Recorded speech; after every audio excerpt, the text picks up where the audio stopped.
Hello good morning नमस्कार। एक बार फिर से आप सबका स्वागत है वाईफाई स्टडी स्टूडियोज पे which is a part of an academy. तो यहाँ पे अभी हम लोग डिस्कस करने जा रहे हैं राफेल के बारे में। अब जैसा कि आपको पता है कि जो गलवान वैली का एरिया है वहाँ पे काफ़ी ज़्यादा जो टेंशन है वो क्रिएट होती चली जा रही है। लेकिन सिर्फ गलवान वैली का ही वो रीजन नहीं है जहाँ पे टेंशन क्रिएट हो रही है। इसके अलावा अगर देखा जाए तो इंडियन ओशियन वाला जो रिम है वहाँ पर भी काफ़ी ज़्यादा टेंशन क्रिएट होती जा रही है। तो हमारे जितने भी फोर्सेज हैं, चाहे फिर वो हमारी आर्मी हो, हमारी आपकी एयरफोर्स हो या नेवी हो, हर एक फोर्सेस हमारे इस टाइम पे बिल्कुल एक्टिव मोड पे काम कर रहे हैं। हम लोग यहाँ पे ऑलरेडी काफ़ी सारी चीज़ें डिस्कस कर चुके हैं, जैसे कि आकाश मिसाइल के बारे में मैंने आपके साथ बात करी थी। इसके अलावा T-90 के बारे में, जो टैंक है उसके बारे में भी हम आपके साथ डिस्कस कर चुके हैं। अब आज का जो सेशन रहने वाला है उसमें हम लोग राफेल के बारे में बात करने वाले हैं कि ये कितना ज़्यादा सुप्रीम है, कितना ज़्यादा ये पावरफुल है। क्योंकि जो आने वाला टाइम है, यानी कि जो जुलाई स्टार्ट आपका आज से हो रहा है, जुलाई के एंड तक आपको राफेल इंडिया के अंदर नजर आने वाले हैं। तो देखेंगे हम लोग इस पर्टिकुलर सेशन में कि क्या क्या खास है। सबसे पहला काम, एक बार से लिंक को कॉपी करके इसको शेयर कर दीजिएगा। और 7 बजे आपका मेन करंट अफेयर्स का क्लास रहता है जो आपको मिस नहीं करना होता है। दो टाइम है जहां पर आपको बर्निंग इशू मिलता है, एक सुबह 8 बजे होता है और एक आपका शाम में 5:45 बजे रहता है। और 11 बजे यहाँ पर आप लोगों के लिए एसएससी का क्लास चलता है। ठीक है, अच्छा अब बात करते हैं पर्टिकुलर टॉपिक के बारे में। First batch of 4 Rafale to arrive by July end, यानी कि जुलाई एंड तक आप देखेंगे कि इंडिया के अंदर 4 राफेल पहुंचने वाले हैं। ऑल्दो पहला ऐसा बोला गया था कि यहाँ पे 6 राफेल आने वाले हैं, लेकिन उसके बाद बोला गया कि अभी हम यहाँ पे सिर्फ 5 ही राफेल भेजने वाले हैं। 2019 में जब फ्रांस की विजिट पे गए थे राजनाथ सिंह जी, जब इसके लिए यहाँ पर पूरा एग्रीमेंट वगैरह साइन हुआ था, अगर आपको याद आ रहा हो, एयरफोर्स डे 8 अक्टूबर का वो दिन था। मैंने आपको काफी डिटेल में ये सेशन पढ़ाया भी था 8 अक्टूबर वाला दिन। तो यहाँ पे ध्यान रखिएगा कि एयरफोर्स डे जब था तो यहाँ पे सबसे पहली बार राजनाथ सिंह ही वो व्यक्ति थे जो राफेल में बैठे थे और उन्होंने उड़ान भरी थी। ठीक है, तो अगर एग्जाम में ऐसे कभी सवाल पूछा जाएगा तो कम से कम आंसर पता होना चाहिए। अब देखो यहाँ पे RB, मैं ही बताऊँ तुम लोग बताओगे यार, तुम लोग बताया करो। RB001 पहला जो राफेल था उसका नाम रखा गया था RB001। तो इसकी हम लोग खास बात भी डिस्कस करेंगे, लेकिन उससे पहले 4 जो राफेल आने वाले हैं ये इंडिया कौन सी कंट्री से खरीद रहा है ये भी हमें मालूम होना चाहिए। तो फ्रांस के साथ इसका जो एग्रीमेंट है, इसकी जो डील है वो करी गई है। जुलाई लास्ट तक ये आ जाएगा। अब जैसे कि हमें पता है कि जो टेंशन्स हैं वो बहुत ज़्यादा बढ़ती चली जा रही हैं चाइना के साथ, तो इंडिया भी यहाँ पे काफ़ी ज़्यादा जल्दी कर रहा है कि जितनी जल्दी हो सकता है ये सारी चीज़ें इंडिया के पास हों, ताकि इन फ्यूचर अगर कोई भी ऐसी कंडीशन बनती है तो कम से कम हम भी तो खड़े रह सकें और हम भी तो यहाँ पे सामने वाले को बोलें कि हमारे पास राफेल है। ओके, अब देखिए यहाँ पे जो राफेल एयरक्राफ्ट है, यहाँ आप देख सकते हैं कि इसको डिपार्ट करने की जो बात बोली गई थी वो फ्रांस ने बोला था कि 27 जुलाई तक आ जाएगा। तो मान के चलो जुलाई के लास्ट वीक तक ये आपको इंडिया के अंदर देखने को मिलने वाले हैं। ठीक है, and to fly to India with a stopover at the, आप देख सकते हो कि एक एयर बेस का नाम भी यहाँ पे मेंशन किया गया, और एयर बेस कौन सा है, यूनाइटेड अरब यानी कि UAE। अब जब ये फ्रांस से आएंगे तो जब आप मैप में रूट देखोगे ना, होते हुए तो ये अरब नेशन से ही आएंगे ना, यूरोप से अरब नेशन क्रॉस करेंगे तभी तो इंडिया में आएंगे। तो जब ये इंडिया के अंदर एंट्री लेंगे तो पहले ये यहाँ पर एक बार स्टॉपेज भी लेंगे। ये ध्यान रखिएगा कि जितनी भी ऐसी कंट्रीज हैं जिन्होंने इंडिया के साथ कुछ एग्रीमेंट वगैरह साइन किए हैं कि आप एयरफोर्स की जो बेसिस वगैरह हैं उसको यूज कर सकते हो, वहीं पर ये सारी चीजें अलाउ होती हैं। बट हमारे रिलेशन जो हैं यूएई के साथ काफी अच्छे हैं, तो यूएई ने यहाँ पे परमिट किया है जब राफेल आएगा तो पहले यहाँ पे स्टे लेगा और उसके बाद इसकी एंट्री होगी इंडिया के अंदर। अब इसके अलावा अगर देखा जाए तो टोटल यहाँ पे कितने राफेल के लिए बात करी गई थी, अगर आपको याद आ रहा हो तो इसके ऊपर एक कंट्रोवर्सी भी हो गई थी, है ना।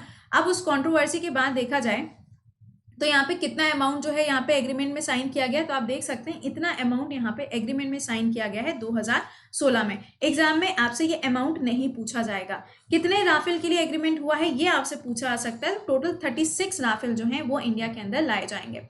अब अगर हम देखें तो इसकी इंपॉर्टेंस क्या है, क्या एक्चुअल में ये इतना ज्यादा खास है क्यों, जिसके बारे में यहाँ पे अगर देखें तो घुमा फिरा के हम लोग या तो सुखोई के बारे में बात करते थे अभी तक, या फिर हम लोग मिग वगैरह के बारे में बात करते थे। अब यहाँ पे राफेल के बारे में चर्चा क्यों है, सबसे बड़ी चीज तो ये है कि ट्विन इंजन मीडियम है, यानी कि इसमें आप देख सकते हैं कि 2 इंजन है। ठीक है, ट्विन इंजन है। सेकेंडली इसमें अगर हम देखें तो 4.5 जनरेशन एयरक्राफ्ट है, यानी कि जनरेशन टू जनरेशन इसकी जो टेक्नोलॉजी होती है वो और भी ज्यादा डेवलप होती जाती है। तो 4.5 जनरेशन का आपको ये देखने को मिल रहा है। चलो ठीक है, अगला है including the Mirage 2000 and Sukhoi 30 MKI are classified as either third और द फोर्थ जनरेशन। अब अगर हम यहाँ पे देखें तो जो मिराज है वो 3rd जनरेशन का है, सुखोई जो है वो 4th जनरेशन का है। अब ये वाला जो है ये और भी ज़्यादा एडवांस्ड वर्जन है, यानी कि 4.5 वर्जन का है। दैट मीन्स इसकी जो आपकी फैसिलिटीज़ वगैरह होंगी, इसकी जो स्पीड होगी, इसकी जो आप कह सकते हो कि आप कह सकते हैं, सिंपली सी बात है यहाँ पे कि अगर अटैक करने की जो क्षमता है वो भी काफ़ी ज़्यादा आपको देखने को मिलेगी। अब यहाँ से बनेगा एग्जाम में सवाल। देखो, एग्जाम में सवाल पूछा सकता है कि इंडिया जो है वो कितने नंबर का ऐसा देश बन गया है जहां पर राफेल का यूज हो रहा है। तो फ्रांस पहला है, इजिप्ट, कतर, और इंडिया जो है वो चौथे नंबर का ऐसा देश बन गया है जहां पर आपको राफेल देखने को मिल रहा है। राफेल जेट जो होते हैं ये इंडियन एयर फोर्सेस के अंदर इसको डिप्लॉय किया जाएगा। एक्चुअली इसका अनाउंसमेंट तो 8 अक्टूबर 2019 को ही कर दिया गया था, बस यहाँ पे इनके आने की ही देरी थी, तो बस अब इनकी एंट्री होने वाली है। But Rafale cannot be compared with the, इसका जो कंपैरिजन है वो हम लोग किसी और के साथ नहीं कर सकते, फॉर एग्जाम्पल J-20 के साथ। अब यहाँ पे जो चाइना का J-20 है अगर देखा जाए तो ये 5th जनरेशन का है और ये वाला जो है ये 4.5 का है, तो इतना कुछ खासा डिफरेंस नहीं है। बट हाँ, एक वही बात होती है ना कि हम इसको कंपेयर नहीं कर सकते। अब देखिए इसकी जो स्पीड है वो कितनी है, 1.8 मैक इसकी स्पीड है, तो आप देख सकते हैं इतनी तेजी से ये जाएगा। पहला पॉइंट, कितनी ऊंचाई पे उड़ सकता है, तो 50,000 फीट की ऊंचाई पर भी उड़ सकता है, मतलब आप समझ सकते हो कि कितनी ज्यादा हाइट पे जाके भी ये अटैक कर पाएगा। अगला, इसकी रेंज कितनी है, तो 3700 इसकी रेंज है, यानी कि इस रेंज के अंदर जितनी भी चीजें इसके आसपास होंगी ये हर एक चीज के ऊपर अटैक कर सकता है।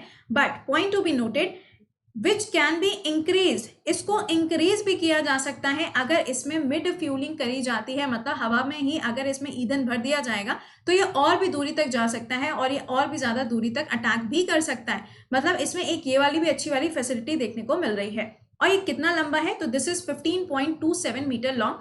ये एग्जाम में नहीं पूछा जाएगा, बट हाँ ये वाला पॉइंट और ये वाले पॉइंट आपसे एग्जाम में पूछे जा सकते हैं, तो बी प्रिपेयर। नेक्स्ट देखो, इट कैन कैरी, ये कितना यहाँ पे बॉम्ब और बाकी जो चीजें हैं, जैसे कि आप कह सकते हैं कि जितना भी आपके वेपन्स वगैरह होते हैं वो कितना कैरी कर सकता है, तो 9500 kg तक के जो वेपन्स वगैरह हैं या फिर जो बॉम्ब वगैरह हैं उनको कैरी इसमें किया जा सकता है। This is more than the Sukhoi. Sukhoi की बात करी जाए तो इसमें कितना होता है, 8000 तक कैरी किया जा सकता है, बट इसमें आप देखेंगे तो 9500 kg तक इसको कैरी किया जा सकता है। It has a wingspan 10.8 meters and a wing surface area 45.7 square metre, यानी कि जो इसका विंग सरफेस है, आप देखोगे अभी जब इसकी एक बार से इमेज देखना, जस्ट अ मिनट, ये देखो यहाँ पे जो इसका विंग सरफेस है ना उसका यहाँ पे दूरी बताई गई है, तो ये बहुत ज्यादा लॉन्ग नहीं है, बट हाँ ये वैसा वाला हो जाता है कि जब भी जाएगा तो बड़ी तेजी से जाएगा और जहां जाके अटैक करेगा आवाजें जो है काफी दूर तक सुनाई देंगी। तो इंडिया जो है वो अपने सारे फोर्सेस के साथ धीरे धीरे करके तैयार होता जा रहा है। अब चाहे बात यहाँ पे गलवान वैली की हो जाए या फिर अरुणाचल प्रदेश के एरिया में जितना भी विवाद क्रिएट करना है वो सारी की सारी चीजें एक तरफ हो गई, क्योंकि हम तो तैयार यहाँ पे बैठे हुए हैं। ये सारी चीजें थी इस पर्टिकुलर सेशन में जो मैंने आप लोगों के साथ शेयर करी। जरूरी था, आपके पास इंफॉर्मेशन होनी चाहिए, अगर कोई भी चीजें डिप्लॉय करी जा रही हैं कहीं पर भी या फिर कोई भी चीजें इंडिया अगर उसको खरीद रहा है बाहर की कंट्रीज से, तो उसकी इंफॉर्मेशन आपके पास होनी चाहिए। चलिए अच्छा, तो ये तो बातें हो गई इसके बारे में। अब भाई देखो, ये बैच ऑलरेडी हम बिल्कुल एंड पर लेके चले आए हैं। ध्यान रखिएगा कि ये जो एसएससी कैटेगरी में अनअकैडमी पे आपको बैचेस मिल रहे हैं, ये बैच अभी हाल ही में स्टार्ट हुआ है। जून से लेके जून 2020 तक, यानी कि 19 से लेके 20 तक का जितना साल भर का करंट अफेयर्स है वो हम इस पर्टिकुलर सेशन में पढ़ा रहे हैं आपको। इसमें अभी जून 2019 का जो करंट अफेयर्स है वो खत्म होने की कगार पे आ गया है। अभी भी ज्वाइन नहीं किया है तो ज्वाइन कर लीजिए, चाहे आप बैंकिंग वाले हो चाहे आप एसएससी वाले हो, जितने भी लोग हैं जिनको यहाँ पे करंट अफेयर्स पढ़ना है आप इस बैच को ज्वाइन कर सकते हो। ठीक है, करना क्या है, अनअकैडमी आपको डाउनलोड करना है, अपना गोल सेलेक्ट करना है एसएससी। अब आप बोलोगे मैम बैंकिंग वाले क्यों, भाई देखो अभी IBPS का नोटिफिकेशन आ गया है, करंट अफेयर्स तो पढ़ना ही है ना, चाहे ऊपर एसएससी लिखा हो चाहे ऊपर इंडिया लिखा हो, current affairs is current affairs ना। और इसमें करंट अफेयर्स जो हम कवर करेंगे वो आपके हर एक एग्जाम के लिए कवर होगा। इसको अवेल करने के लिए आपको कोड क्या यूज करना है, कोड विल बी कृति10। ठीक है, तो चलो फिर तुम लोगों से मुलाकात करते हैं कितने बजे, 11 बजे के सेशन में मुलाकात होगी। कोशिश करेंगे कि 11 बजे क्लास हो, क्योंकि गला थोड़ा सा नासाज है। तो लेट्स सी, बाकी जो इन्फॉर्मेशन है आपको टेलीग्राम पे मिलती रहेगी। तो till then bye bye and take care.